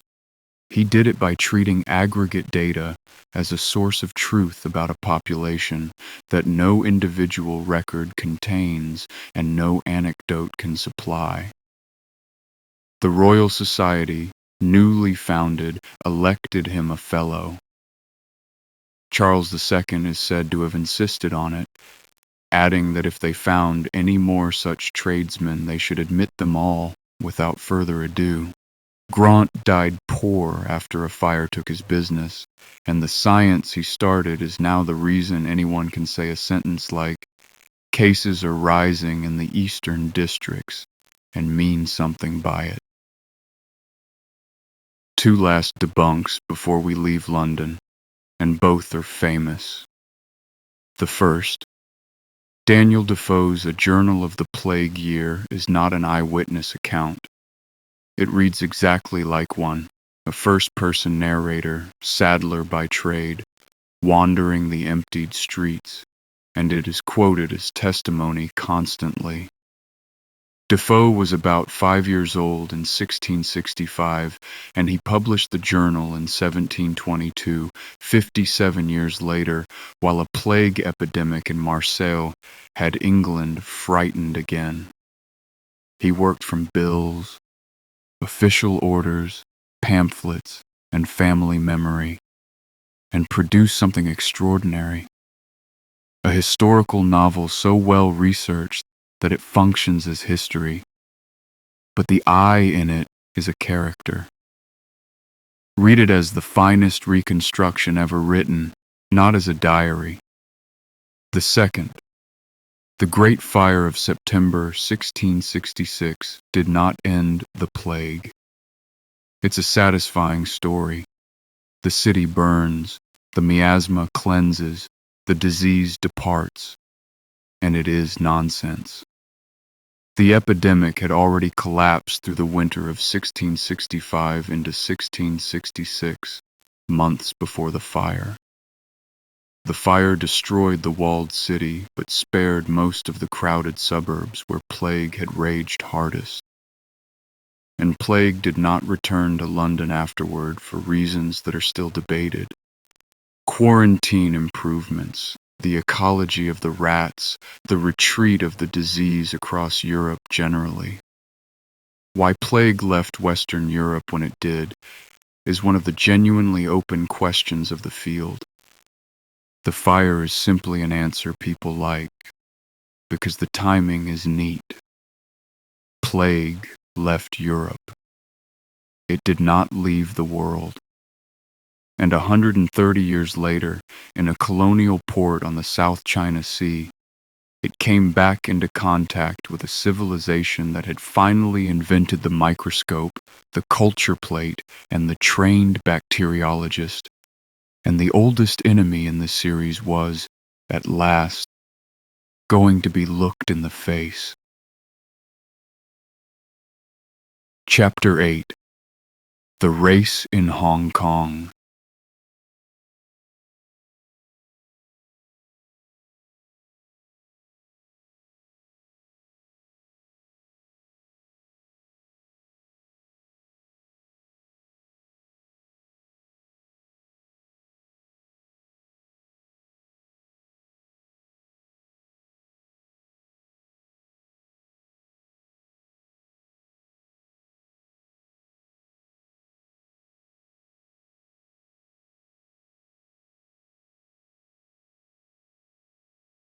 The third pandemic began quietly in the 1850s in the province of Yunnan in southwestern China, a region where plague was endemic in wild rodents and where mining and troop movements brought people into the reservoir. It spread through the southern provinces for 4 decades, largely unremarked by the wider world, and in the spring of 1894 it reached the port cities.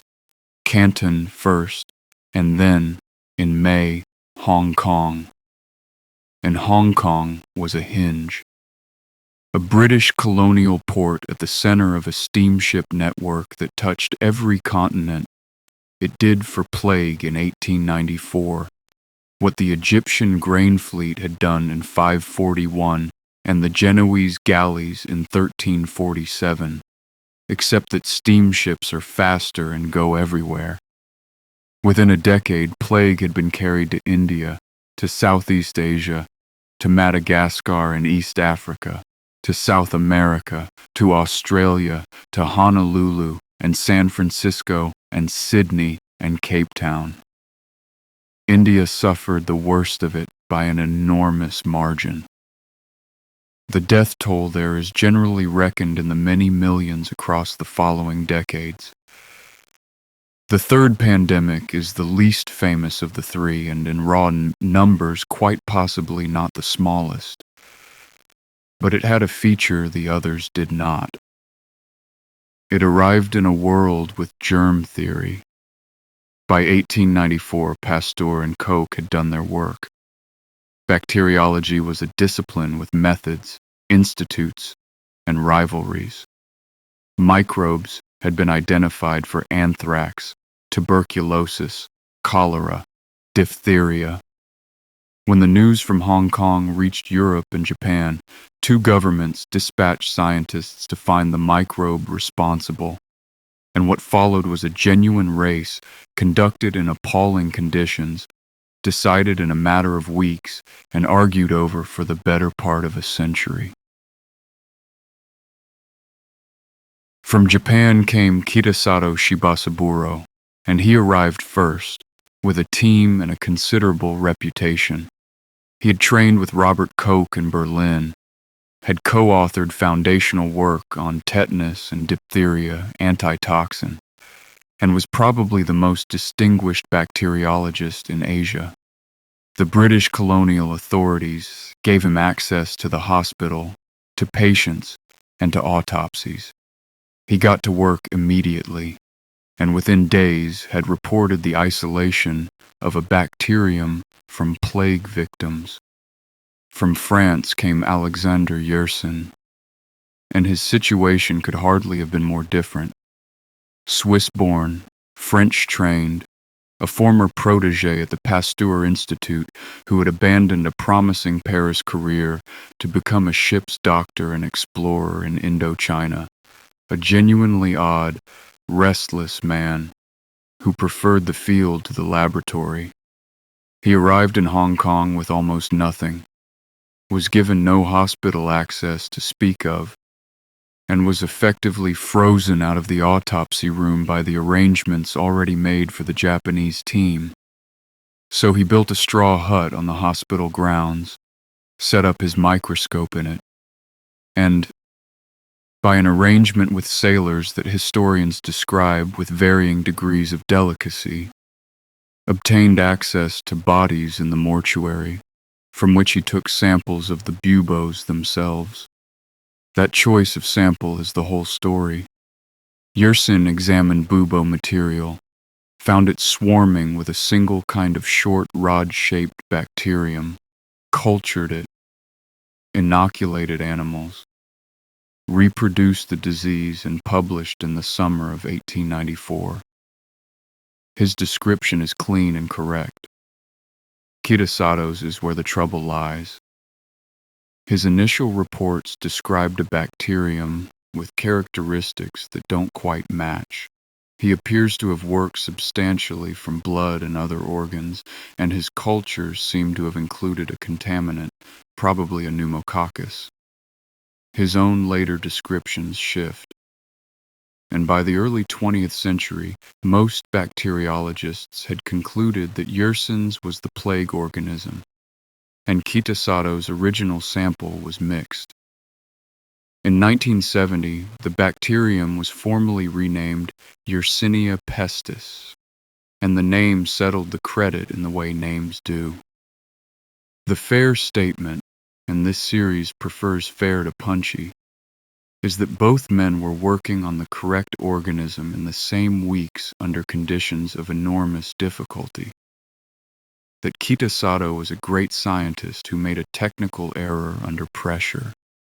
That Yersin's samples and characterization were the accurate ones, and that the naming is right. Yersin, characteristically, did not stay to enjoy it.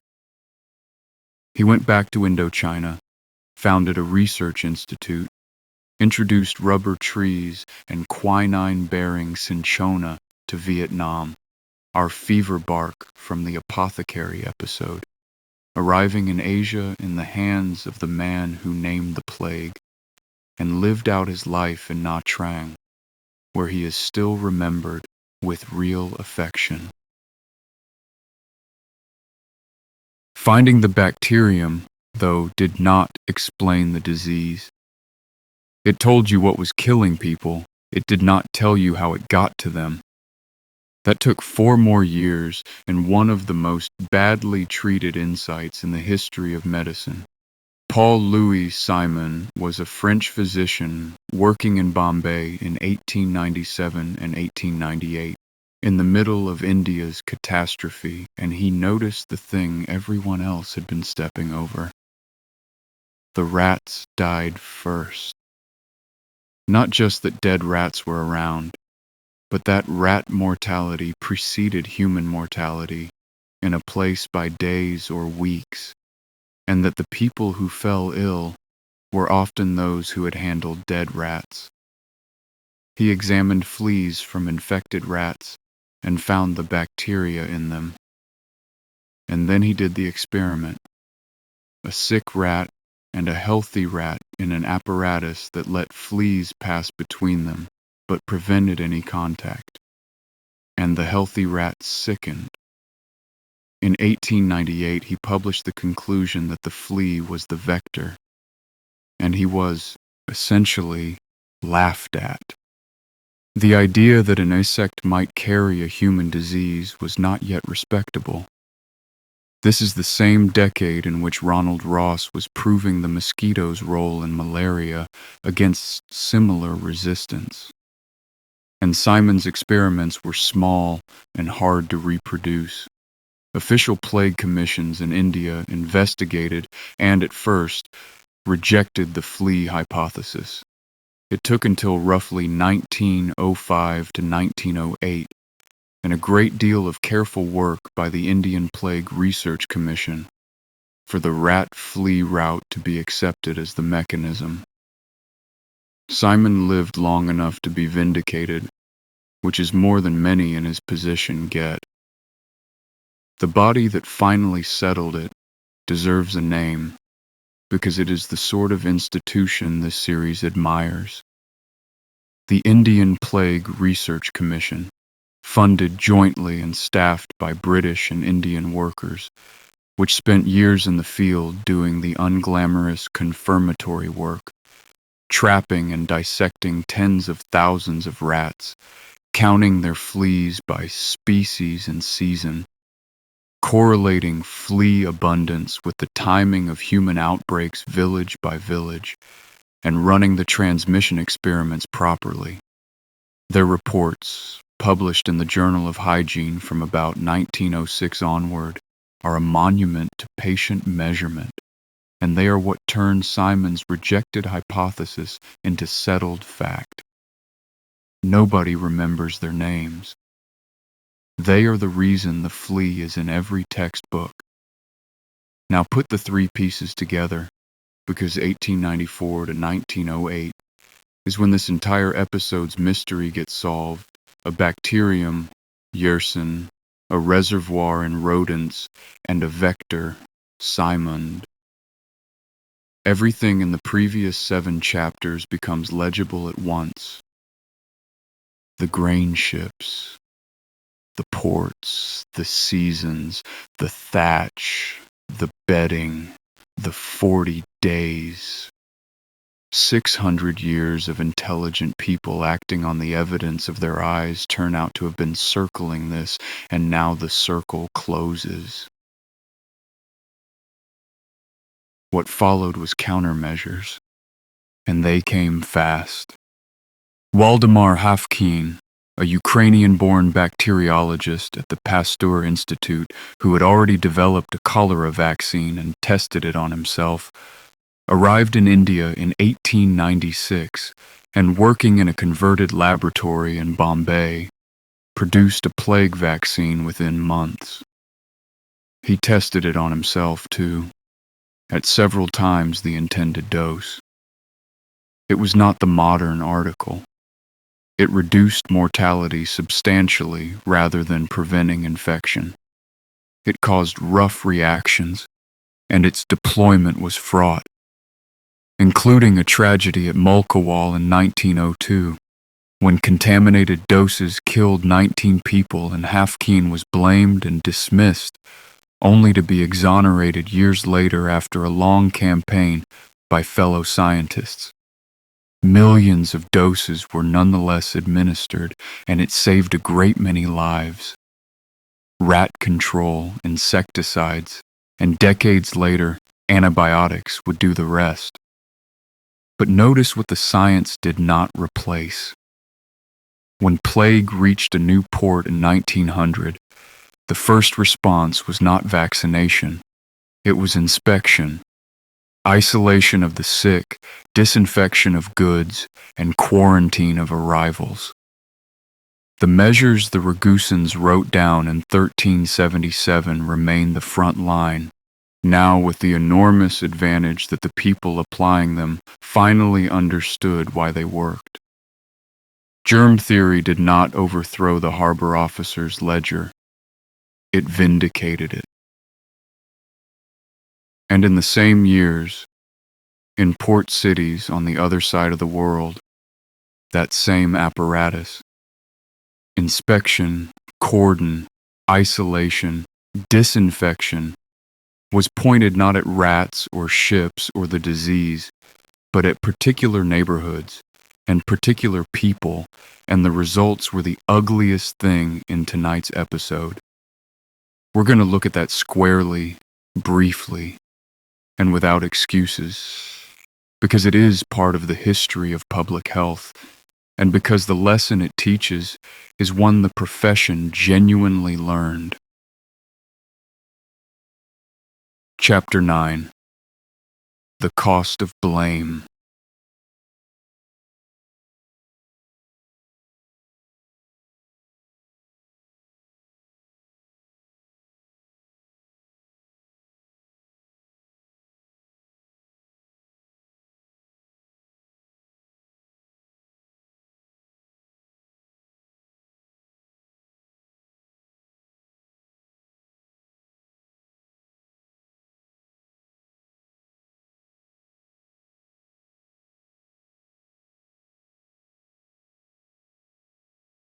On the 6th of March, 1900, a body was found in the basement of a hotel in San Francisco's Chinatown. The city's bacteriologist examined tissue samples, saw what looked like plague bacilli, and reported it.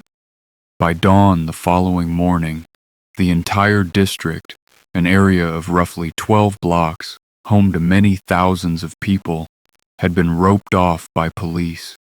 Read the details of that cordon, because the details are the chapter. It was drawn around Chinatown, and it was drawn around Chinatown only. White residents and business owners within the district were permitted to leave. Chinese residents were not. The rope did not follow the epidemiology, it followed the census. And that is the fact this chapter turns on. The instrument was quarantine. The good instrument. The one this episode has spent an hour praising. And it had been pointed at a population instead of a pathogen. What followed over the next several years was a long, disgraceful, and eventually instructive struggle. The quarantine was lifted and reimposed. There were proposals to burn the district. There were plans, blocked in court, to forcibly inoculate only Chinese residents with Hafkeen's vaccine and to bar them from leaving the city. Chinese residents and their organizations fought back through the legal system, and in a landmark 1900 federal case, Ju Ho versus Williamson, Judge William Morrow struck the cordon down, finding that it had been drawn on racial lines and administered, in the phrase he borrowed from the earlier laundry case, Yik Wo versus Hopkins, with an evil eye and an unequal hand. Those 7 words are among the more useful in American public health law. Meanwhile, the state of California and its governor spent years denying that plague existed in San Francisco at all, because an admission meant a shipping quarantine, and a shipping quarantine meant commercial ruin. Newspapers cooperated in the denial. Federal health officers who insisted on the diagnosis were attacked, obstructed, and in one case effectively driven out.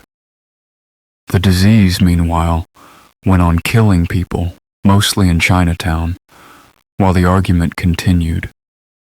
It ended only when a later federal officer, Rupert Blue, arrived and did the boring, correct thing. He stopped arguing about people and started working on rats. Systematic rat trapping and testing. Sanitary improvements, concrete floors, rat proofing, refuse removal, applied to districts rather than ethnicities. Cooperation with Chinese community leaders instead of coercion of them. It worked. The outbreak was ended. And when plague returned after the 1906 earthquake scattered the city's rats, the same methods ended it again. The lesson was learned expensively, and it was learned. Aim at the reservoir, not the residents. Honolulu supplies the same lesson in a single afternoon. Plague appeared in Honolulu's Chinatown in December 1899. The Board of Health, acting on the era's standard advice, decided to burn infected buildings in a series of controlled fires. On the 20th of January 1900, one such fire was lit. The wind shifted. Embers reached the steeple of a nearby church, and from there the fire went into the district and stayed there.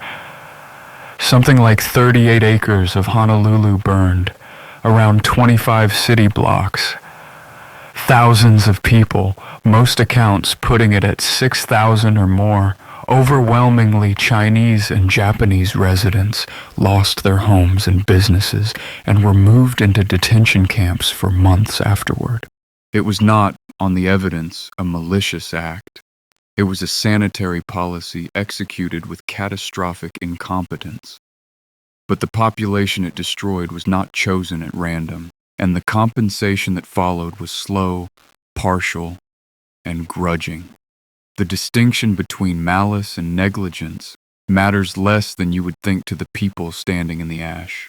And in Bombay, at the same time, British colonial plague measures, house-to-house searches by soldiers, forcible removal of the sick to segregation camps, destruction of property, inspection of women by male officers in violation of every local norm, provoked riots, mass flight from the city, and in 1897 the assassination of the plague commissioner. The measures were, in medical terms, not unreasonable. In every other term, they were an occupation force conducting searches, and they produced exactly the response occupation forces produce. People hid their sick, fled the inspectors, and carried the disease inland faster than it would otherwise have gone. The coercion did not just offend, it made the epidemic worse. Two more entries in the ledger, and they belong together because one shows the alternative and the other shows the worst case. The alternative is Sydney. Plague reached the Australian port in January 1900, and the government's chief medical officer, John Ashburton Thompson, did something almost nobody else was doing that year. He assumed the rats were the problem and acted accordingly. His teams surveyed and cleansed the wharf districts, destroyed rats on an industrial scale, hundreds of thousands of them, isolated actual cases in their contacts rather than whole ethnic quarters, and published careful epidemiological analyses afterward showing the correlation between rat mortality and human cases. Sydney's outbreak was contained with just over 100 deaths, and Thompson's reports became internationally influential evidence for the rat-flea mechanism at exactly the moment Simon was still being doubted. Same year, same disease, same imperial world, different assumption about where to point the effort, radically different result. The worst case is Cape Town in 1901, where plague arrived in fodder shipped for the war, and where the colonial authorities used it to do something permanent. Africans living in the dock districts were removed, some 7,000 of them, to a site outside the city called Uitvlucht, later Ndebeni, in the name of sanitation. The plague passed. The removal did not. The settlement became permanent. And historians of South Africa cite this episode as a founding instance of what one of them named the sanitation syndrome, the use of a genuine epidemic threat to justify a racial segregation that outlived it by 90 years. Of everything in this chapter, that is the one that should trouble a modern reader most, because nothing about it required malice or panic. It required only an emergency, an existing prejudice, and an administrative opportunity. One plain sentence, and it is the whole chapter. Quarantine is public health when it is aimed at a disease, and persecution when it is aimed at a people, and the difference has never been in the tool. It has always been in the hand holding the pen. This series met that pattern before in the same city, 25 years earlier. San Francisco's 1875 ordinance against opium dens, which our opium episode described as a law aimed at a minority before it was aimed at a molecule. The plague cordon of 1900 was drawn by the same civic instincts, on the same streets, against the same community. When a society already has a preferred defendant, an epidemic does not create the prejudice, it licenses it. It is worth naming what the coercion cost in purely practical terms, because that is the argument that eventually changed the practice. Not conscience alone, but results. In San Francisco, the years of denial and cordon produced concealment. Families who had every reason to hide a sick relative rather than lose their home and their liberty, and did. In Bombay, the searches produced flight, an estimated hundreds of thousands leaving the city, carrying the disease to towns that would otherwise have been spared, which is precisely the outcome the searches existed to prevent. In Honolulu, the fires produced a destroyed district and a population in camps, and did nothing to the rats. Every one of these interventions was defended at the time as the hard, necessary, unsentimental option. Every one of them made the epidemic harder to control. The soft-sounding alternative, explain, compensate, involve the community, make it safe to come forward, is not the kind option instead of the effective one. In the epidemiological record, it simply is the effective one, and the century learned that the expensive way. And the reason this chapter belongs in a hopeful episode is that the profession did not simply move on. What was built out of these failures, slowly, over the 20th century, is the ethical spine of modern outbreak response. That control measures must be proportionate and must apply to everyone equally. That they must rest on evidence about transmission rather than assumptions about populations. That communities must be engaged rather than raided, because a frightened population that hides its sick defeats any measure you can devise. That compensation and support are part of the intervention, not charity attached to it. None of that was obvious in 1900. It is close to axiomatic now, written into international health regulations, and into the operating principles of every serious public health agency, precisely because Chinatown, Honolulu, and Bombay demonstrated the alternative. So the 20th century inherits the full toolkit at last. The bacterium named, the vector identified, the vaccine invented, the quarantine apparatus 5 centuries mature, and hard won, some idea of how to use all of it without doing harm of a different kind. What it does not inherit is the end of the disease, because plague never went anywhere. It is out there tonight, in burrows on 4 continents, doing what it has done for thousands of years. And the last chapter of the story is the strangest and gentlest one. How the most terrifying disease in human history became, for the person behind the counter, a 2-week course of tablets. Chapter 10. The Disease That Never Left.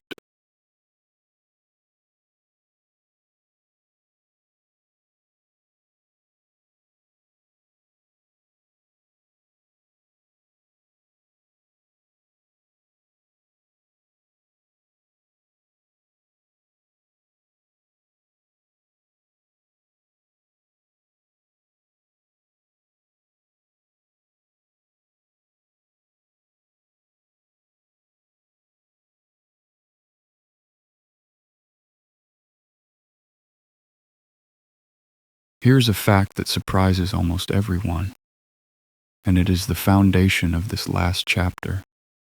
Plague is not extinct, not eradicated, and not going to be. It is a permanent resident of this planet, and it always will be. The reason is chapter 1. A disease that lives only in humans can, in principle, be eradicated. Smallpox was, because the virus had nowhere else to go. If you vaccinate the last chain of transmission, it is gone forever. But Yersinia pestis lives in wild rodents, in colonies, across enormous areas of the world's grasslands and deserts and steppes.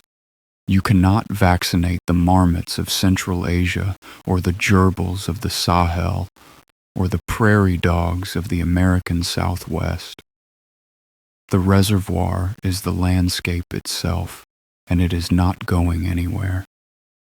So plague is still here. In the United States it lives quietly, in the rodents of the western states, New Mexico, Arizona, Colorado, California, Nevada, Oregon, where it arrived through the ports of the third pandemic around 1900 and moved inland into native rodent populations, which now maintain it permanently. Prairie dog colonies die off in plague sylvatic events that field biologists monitor and map. A handful of Americans catch it each year. The long-run average is a small single-digit number, typically around 7, usually from a flea bite while camping or hunting, sometimes from handling a sick animal, occasionally from a pet cat that caught it from a rodent. Globally, the figure usually given is on the order of 1 to 2,000 cases a year, concentrated overwhelmingly in 3 countries: the Democratic Republic of the Congo, Madagascar, and Peru. Madagascar has annual seasonal outbreaks and had a significant urban pneumonic epidemic as recently as 2017, which was contained in months. That word, contained, is what separates our century from every other one in this episode. And it comes down to 2 things. The first is that plague is now, straightforwardly, a treatable bacterial infection. Antibiotics arrived in the 1940s, and plague turned out to be thoroughly susceptible to several classes of them. The standard agents today are ordinary hospital and pharmacy stock. Aminoglycosides like streptomycin and gentamicin, tetracyclines like doxycycline, and fluoroquinolones like ciprofloxacin, with sulfa drugs in some settings. Doxycycline and ciprofloxacin are also used preventively for people who have been exposed. Treated early, mortality falls from the historical figures, which for untreated bubonic plague are usually put at around 50%, and for untreated pneumonic plague at essentially total to something in the range of 10% or below. Untreated, it remains as dangerous as it ever was, and pneumonic plague still moves fast enough that hours matter, which is why surveillance exists. But the sentence stands, and it is remarkable. The disease that killed a third of Europe is now cured with tablets that cost very little and sit on an ordinary pharmacy shelf. Let that image do its work for a moment, because it is the whole series in one shelf. Somewhere tonight, in a pharmacy not far from you, there is a white plastic bottle of doxycycline capsules, dispensed most days for acne, or a chest infection, or a tick bite, entirely unremarkable, counted out by a pharmacist who thinks nothing of it. That bottle would have saved Constantinople. It would have emptied the lazarettos, spared the villages, made the beaked mask unnecessary, and the shutting up of houses a cruelty without even a pretext. 4,000 years of this series' history, the Theriac, the Bezoars, the Pomanders, the astrological reports, all of it. And the answer, when it finally came, was a cheap capsule on a middle shelf filed under ordinary. The second thing is the apparatus, and it is the one this episode has really been about. Plague is a notifiable disease essentially everywhere. A legal requirement that any suspected case be reported immediately to public health authorities, who then investigate. Under the international health regulations, plague is one of the diseases that can trigger international notification. Laboratories maintain rapid diagnostic tests. Field teams trace contacts and offer preventive antibiotics. Rodent and flea populations are monitored in endemic areas. Travelers and cargo are still, in the last resort, subject to inspection at ports. Every element of that list is a direct descendant of something in this episode. The notification requirement is the Venetian health magistracy's reporting rule with a modern legal wrapper. The contact tracing is the health board sending a man to find out who had been in the house. The surveillance statistics are John Graunt's arithmetic on the bills of mortality. The port inspection is the harbor officer with his ledger and his 40 days. The isolation of the sick and the quarantine of the exposed are still two distinct measures, exactly as Venice separated its two islands in the 15th century. We did not replace the medieval system. We inherited it, professionalized it, and gave it a microbiology department.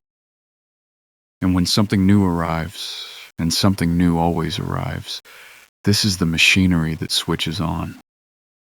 We all got a demonstration recently, and this series is not going to relitigate any of it at midnight. We'll say only the historically accurate thing, which is that the arguments people had were remarkably similar to the arguments they had in Ragusa in 1377, and Marseille in 1720. How long, how strict, who pays, who is exempt, and what it does to trade. Those are old questions, They have been debated in harbor towns for 600 years by people doing their honest best with incomplete information, and it is oddly comforting to know that. And the work continues in places you would never guess. In the American West, wildlife biologists have spent years trying to protect prairie dogs from plague, not out of sentiment, but because prairie dog colonies are the reservoir, and because the black-footed ferret, one of the most endangered mammals in North America, eats almost nothing else and dies of the same disease. So there are field teams who distribute an experimental oral sylvatic plague vaccine to wild prairie dogs, baited into small cubes flavored with peanut butter, scattered across grassland, sometimes by hand, sometimes from four-wheelers, and in at least one program by drone, dispensing bait pellets in 3 directions at once across the plains of Montana. Somewhere in the story's 4,000-year arc, between the Theriac and the astrological report and the beaked mask, we arrive at a drone dropping peanut butter vaccine cubes to rodents in order to break a chain of transmission that once emptied Europe. It is the single most ridiculous sentence in this series, and every word of it is public health doing its job. So what did plague actually do to the world? Not the demographic catastrophe, the real, permanent bequest. It invented the idea that public health is a thing a government does. Before plague, the state's relationship to disease was charitable at best. Hospitals founded by the pious, alms for the sick, prayers in time of pestilence. After plague, after Ragusa, after Venice's islands, after the health boards and the passes and the bills, a city was an entity with a duty of care, an administrative apparatus, and the legal power to restrain the healthy for the common good. That is not a small idea. Nearly everything modern societies argue about in an epidemic descends from it, including the arguing. It invented the ancestor of medical statistics because someone had to count the dead, and once you are counting the dead, you can start noticing things about the living. It invented, in the ugliest chapters, the hard lesson about who control measures get pointed at, and eventually the ethical machinery to prevent it. And it did all of that without curing a single patient. Not one.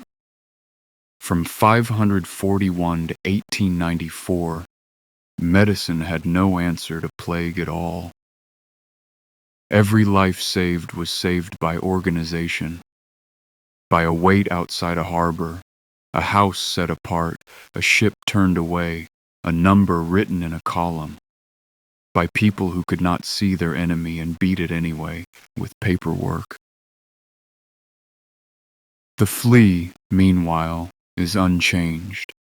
Somewhere tonight, in a burrow in the high desert of New Mexico or the highlands of Madagascar, a flea is doing exactly what fleas have done for millions of years on a rodent whose colony has been carrying this bacterium since before there were cities to lose. It knows nothing about Justinian or Messina or the beaked mask or Yerson's straw hut. It is entirely indifferent to all of it, and always was. What changed is on our side. We learned to watch the harbors. We learned to write things down. We learned to count and to check who we were pointing the rope at. And finally to make a molecule that ends the whole thing in a fortnight. And that, dear listener, is very nearly the whole story, which means the ship's 40 days are up.